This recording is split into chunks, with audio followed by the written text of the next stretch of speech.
Hey guys, welcome back. This is Eric Smith, Five Reasons sports contributor, co-host of the Scouting Combine with Hassan Patel.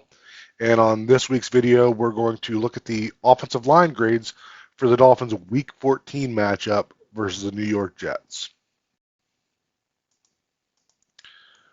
All right, so as you can see, the overall grade for this week came out to an 8.43. The season average is currently at 8.38. So this performance overall was pretty close to in line with what the average performance for the offensive line has been this season. As usual, here's our players from this week, and in parentheses, you will see their average scores for this season. You don't see Teron Armstead on here because he only played a total of 6 graded snaps, and I don't include them until they've got 10 or more. So he did play, started the game, came out in the first series, tried to go the second series, and came out again. And Patrick Paul ended up playing the majority of the game this week. Our lowest graded player of the week is Liam Eichenberg, and that shouldn't come as a surprise. It's not unusual for Eichenberg to be the lowest graded. You can see that his 7.99 for this week isn't too far off from his season average of an 8.07. And this is, the same thing we say every week that, Liam Eichenberg is the lowest graded player on the offensive line. He is the most easily upgradable part of this offensive line. He also is not the worst guard in the league like a lot of people think. So, I have one clip for him. It's going to be a pretty bad clip, but that clip doesn't, shouldn't summarize his entire day. There was a lot of decent stuff from him, but, you know, it wasn't a stellar performance by any means, and he rarely has those stellar performances. So, again, player that we can upgrade, but also, if he was the worst player on this offensive line consistently, and we still had the Austin Jacksons and the Teron Armsteads, then we would, still be pretty good, right? But now we're sliding back down into average with Eichenberg, still playing the same way that he has all season. All right, so here is the one play that I had pulled for Liam Eichenberg. Also going to talk a little bit about Kendall Lamb, who we'll get to more later in this video. Um, start with Lamb here. This is a crack toss to the right. So this was first and goal from the 8-yard line. Um, you know, Lamb's not a great point of attack drive blocker, but he's still got pretty solid athleticism and holds up well in the pass game as well. You can see on this play that, he does a good job out here getting on number 36, getting him into the ground, and making a block that could have got this into the end zone. Unfortunately, a big part of the reason this doesn't get into the end zone is that Liam Eichenberg here is not able to get across number 94. 94 sheds that block. Of course, lots of people point out Liam rolling on the ground. But this isn't the easiest block for Liam. This defender is a full defender over there. One of my, I guess, complaints about the crack toss play, as much success as we've had with it, is that it's a kind of restrictive play in terms of the blocking assignments. We're really depending on the crack block to be able to seal the defender inside. This is an outside only run, and then everybody else is trying to cut somebody off. And in this case, it's going to be Liam Eichenberg is the only person that can cut off 94, and there is no other option for Liam Eichenberg, right? In a typical outside zone, if he were to get on him and drive him to the outside, that would be acceptable. But on this, that it just doesn't cut it. So as you can see here, right, Liam does a decent job getting off the ball. Defender does a good job of, twisting his hips, not giving Liam a great target to get around, and then swimming over him. And, a lot of times you'll see this defender, even if the block from Liam isn't great, he'll get caught up in the wash from the down block here. And, I'm not going to say that Julian Hill didn't do well there. It's just the way the play works sometimes that even with not having a great block here, that player doesn't get outside. So tough assignment for Liam. Great play by number 94 to be able to swim, to be able to pursue, and to be able to get Achane down in a good bit of space here. But this is still a play that is going to get marked as a 0 for Liam. And, you know, I don't know if there's a ton of guards in the NFL that are going to have the athleticism to get across there and make the block and also be the big drive blockers that everybody seems to want at guard.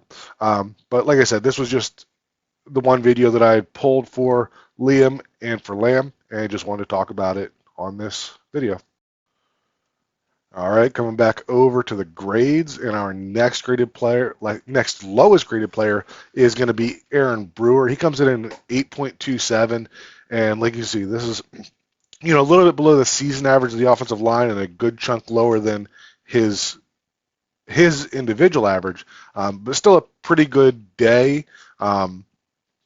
He had some issues with power again.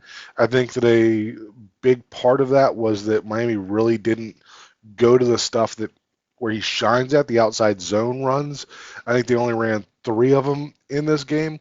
So, still played okay, but when we look at those games where he's scoring in the high 8s or into the 9s, those are games where he's really able to get into space more in the run game and make a difference there. All right, a few plays for Brewer that we have on film for this week. This is going to be an early play in the game. I think it was, maybe the second screen that they ran. And as you can see here, Brewer does an excellent job of getting into open field, locating that target, and laying him out. I mean, Brewer is one of the few offensive linemen that you legitimately could go back and make a highlight film of him. He's just so fun to watch. But this is the kind of stuff that he can do when he's able to get into open field. Another one for Brewer here. So on this one, right, he's still at center, obviously, and he's a little bit late in adjusting to that twist, right? So sure, he could be better in that sense. I don't know if Jones was late in communicating it or, Brewer just got a little too far into the double team there, but you can see that his shoulders are turned to the inside here, right there, right? A lot of players are beat from this point, and this looper has a direct run at the quarterback here, right? But Brewer, his athleticism is just off the charts, and because of that, even when he's a little bit out of position, the way that he's able to flip his hips and get back into that block and to give Tua a chance to escape the pocket, that the start of the play is not great, but one of the things that separates good linemen from great linemen is the ability to recover when you're a little out of position, and that's exactly what Brewer is doing here, and I don't think that you're going to find many centers in the league that can get into that position that he was in, right here, and still be able to flip his hips around quick enough to recover and to latch onto that defender. And the last play that I have for Brewer, nope, that's the wrong one. So this is going to be late in the game. This is going to be overtime, and this was the second screen to Janu Smith. And if you watch Brewer on this one, right, center again, ball snapped. He's getting into space, right? And Reddick actually does a good job of reading this screen pass, and he's getting back into this play. But, I think that this is a very overlooked block because as Brewer is peeling out here, he's finding him, right? His initial responsibility is going to be just to cut off any kind of pursuit there. So this is his assignment. But what you'll see here is a lot of guys get into this position, they'll put their hands on his back, and it doesn't get called, right? But it certainly opens up the possibility to be called as a illegal block in the back when you get your hands on him. Brewer, as you can see here, almost you see this in special teams, right? You see it on punt returns when they're trying to cut off somebody, where the blocker will run through and basically put his hands up and just run in front of the guy, and that's what he's doing here. It's kind of a hip check, kind of turn his back to him. You know, just that little emphasis on the technique here essentially eliminates any chance of a flag being thrown for a block in the back. So wanted to include this one because it was an effective block, but also a very high IQ block in the sense that because of the way that he executed it, it eliminated any possibility for a flag being thrown.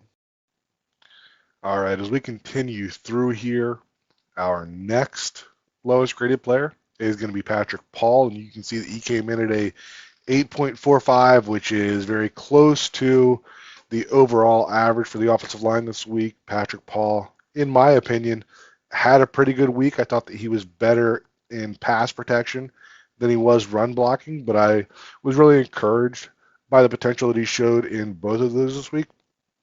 And as we'll see with the graphic that I have later, he's been on a upward trend every time he's gotten onto the field, which is obviously something that you'd really like to see from your second round rookie. All right, so a few clips here. Patrick Paul obviously playing left tackle, just pass blocking against Hassan Reddick here. And he did a good job throughout the game of really controlling defenders once he got his hands on them.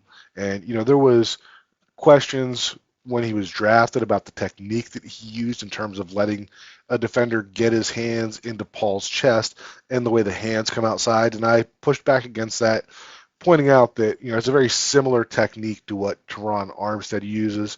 And you can see that Paul is really good at using that technique here where he's a huge human being. So when you look at him being able to absorb that contact into his chest, right, then it's more acceptable for a player like him to do that versus a player that may be smaller and can't withstand that. And then you see those long arms come around, and obviously you have to be careful with doing that. But Teron Armstead has made a Pro Bowl, maybe close to a Hall of Fame career in being able to do that, to be able to grab to the outside and control the defender. As long as that defender is not able to get away and start to really get the hands outside of the frame of the body, this is something that you can expect to see Paul be able to do really well at as he continues through his career. And then here's another pass blocking rep, and this one is not as good, obviously, but this is more a technique issue than a physical ability issue. And what you'll see on this one is that this is a power or a long trap type of play where Liam is pulling to the outside. Right? So to make this look like power, they're going to give the illusion of the double team on this defensive tackle. And what you get here is that I think that Paul just got a little too far inside there, right? Rob Jones is stepping there to help a little bit, and Paul is the primary blocker, but he's got more inside help than what he's using. So he ends up getting all the way inside, head-to-head with that defensive tackle who, is able to swim over top and get past him. Obviously not inconsequential in the result of the play, but still something that needs to be improved on. And that I feel that, if Paul is just a little slower to sets a little more towards the outside shoulder here, I think that he'll be in a much better position to be able to latch onto that defender. And, he still has Rob Jones inside if that defender were to continue inside. But you see plenty of times on plays like this where, the defensive line, the pressure, push, whatever you want to call it, kind of comes this way, and the quarterback just steps out here just a hair, right? And if 95 is sealed to the inside, Liam is there, there's, still a nice area there that Tua can step into. So, showed a good pass block on the last one, and this is one where I think we can continue to see some improvement. Next one here. So this is going to be a play design that I really liked in terms of it being a outside zone play. And, one of the things I really like about this play was the path of this pitch, right? It's being tossed to right as if it's an outside zone, but then you've got Tyreek Hill essentially coming around as a naked reverse here. And the reason I have this under the Patrick Paul section of the video is that there's a lot of people that say this could have been a touchdown had Patrick Paul been able to make this block. And that's true, right? If Patrick Paul is able to make that block, then it's a touchdown, right? But when we go back and look at that defender is right here. This was the defender that was covering Tyreek Hill. There is 1, 2, 3, 4, 5, 6, 7, 8 defenders before that, before where he's lined up. And he does an amazing job of navigating through traffic there and getting over top. When you look at the assignment of Paul here, right, first he's making sure that defensive end is pushed inside, doesn't have a chance at making this play. Next thing he's looking for, right, he's looking for something in here to pop out to seal off, right? And maybe it's a linebacker coming over the top. Maybe he's got a chance at that, right? But this cornerback here is in a full sprint, right? Far side of the formation, full sprint. You can see Paul, checking to the inside.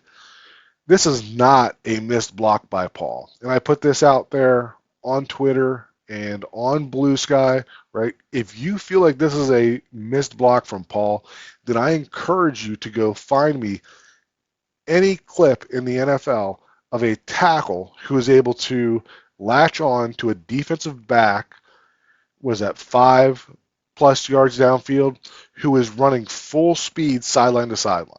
That just doesn't happen. So, we can Monday morning quarterback this all we want and say that, had Paul gotten upfield quicker, he could have, touched him and helped out.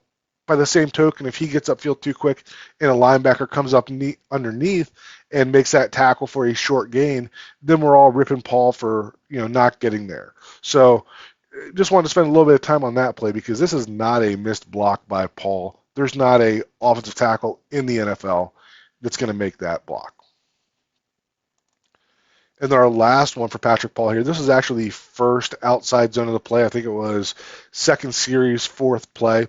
And for this offense to go, right, both Mike McDaniel and Frank Smith have talked about outside zone being, one of the core concepts in this offense.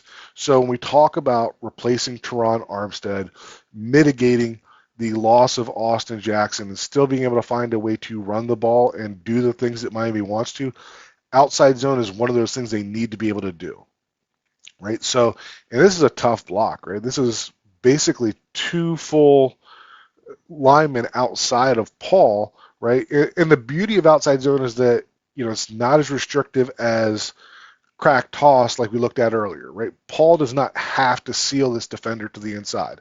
If this defender decides he wants to hold that outside, then, Paul can just widen him and the ball cuts up inside of there.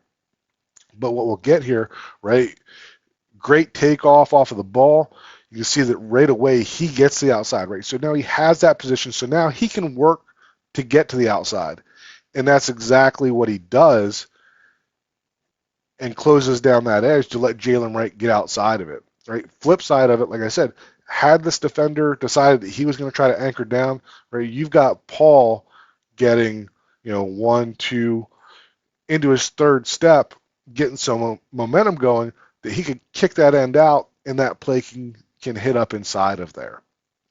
So, like I said from the beginning of the Paul section of this video, I liked his pass blocking more than his run blocking in this game, but there's still a lot to like in the run blocking and the potential that his run blocking ability can bring to this team. All right, as we continue through the end of this, today's kind of a crazy day for me, so I don't have any more videos. But we're going to talk about Rob Jones and Kendall Lamb still. So Rob Jones is our next graded player, and he came in at an 8.54. And what I'd like to say about Jones here is just that he had a really rough start to the season.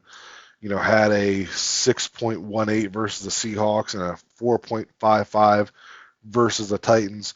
So his overall grade was really, you know, poor from the start, and he's been working on bringing that up throughout the entire season. But, this is a player who is not going to have many of those spectacular games. He's only got one game on the season that was above a 9, which was the first Patriots game.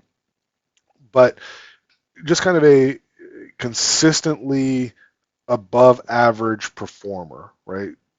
He's going to have some games where he's going to dip below 8. He's going to struggle at times. Not a player that's beyond being upgraded. He's always going to have some athletic limitations, but he's the type of glue guy that you have on the offensive line who may not give you those spectacular performances, but he's going to be solid. You're not going to see a ton of bad reps from him every game, and just the kind of guy that you want to have on the line to work in conjunction with some of those star players that you're trying to add. And then, that obviously leaves Kendall Lamb being the highest graded offensive lineman of the week. He comes in at a 8.93, and that's going to be his second highest grade game of the year. He actually had a 9.32 against the Seahawks earlier in the year. But similar to Rob Jones, like, he's not going to be a spectacular player. We're always going to, talk about the difference in the run game from Lamb to Austin Jackson, but Lamb isn't going to just get his ass kicked in the run game. He's going to be a adequate performer. In the pass game, same idea, right? He's going to give up some pressures here and there, but he's going to put together solid performances almost every week. The problem I would say with the offensive line right now is that we just have too many of those type of guys, right? You've got Rob Jones, Liam Eichenberg, and Kendall Lamb, who are all guys that, if they're the worst guy on your offensive line, then you're in pretty good shape. But, we're with 3 of them now. And, then you have Patrick Paul, depending on how long Armstead is out, who has a lot of potential, but still a rookie. You're going to get some highs and some lows there. So, the offensive line that we have right now, I think it's a solid offensive line, but I don't think that we're going to see many spectacular performances out of the group that we have there, except for if we can get back to some more outside runs and Brewer's able to shine, we'll see some scores back up in the 9s with him. But there's definitely some limitations with what we have right now. And this graphic kind of shows that, and we've talked about this before. This is over the length of the season, how they've all performed.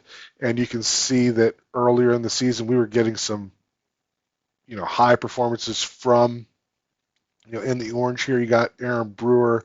This blue is Teron Armstead. You had Austin Jackson that was flirting up around that 9 range. And where we are these last few games is that, we don't have these ones. We don't have the massively low grades, which is what you want overall, but we're also not getting those standout performances. You got Patrick Paul, who his first appearance is over here in week 4, and then he's gotten a few consecutive ones here. You can see that arc going up, and that's awesome to see. We talked about Rob Jones. That early season performance was super inconsistent, right? And then we got towards the middle there, and you can see that he's kind of evening out. But I think this chart does a good job of showing how the offensive line performance has changed over the course of the season, and where, towards the middle here, where we had some really good running performances, you saw some really high-level individual performances without those low performances. And, now that we're with this group, you can see that we're not getting those awful performances, but we're also not getting the great performances. So I think there are still opportunities to do more with this offensive line than what we've been getting from the play calling. But, I'm not going to go out there and expect this current iteration of the offensive line, where we're down to our 3rd and 4th offensive tackles to be able to go out there and just be a juggernaut running the ball. So that's all I got for this week. Sorry I didn't have a whole lot here. Like I said, busy week, and try to get a little more film for next week. Maybe do something later in the week. And until then, we'll talk again soon. Thanks a lot.